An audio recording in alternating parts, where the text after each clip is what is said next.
सध्या नाशिकच्या पालकमंत्री पदाचा तिढा सुटल्याची सध्या माहिती मिळते।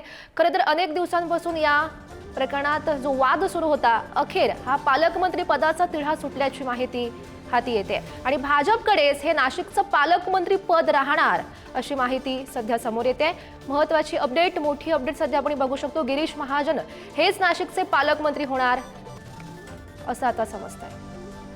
या संदर्भात अधिकची माहिती जाणून घेऊयात। आमचे प्रतिनिधी सुशांत सावंत सध्या आपल्या सोबत आहेत। सुशांत, गौरी, आपण जर बघितलं असेल तर नाशिक आणि रायगडच्या पालकमंत्री पदाचा जो आहे तो पेच निर्माण झाला होता।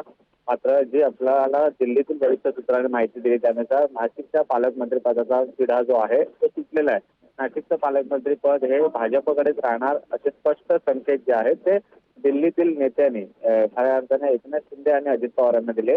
कारण 2027ला जो नाशिकमध्ये सिंहस्थ कुंभमेळावा होतोय या पार्श्वभूमीवर नाशिकचं पालकमंत्री पद भाजपकडेच राहावं असं आग्रही मागणी जी आहे ती भाजपच्या राज्यातील नेत्यांची होती।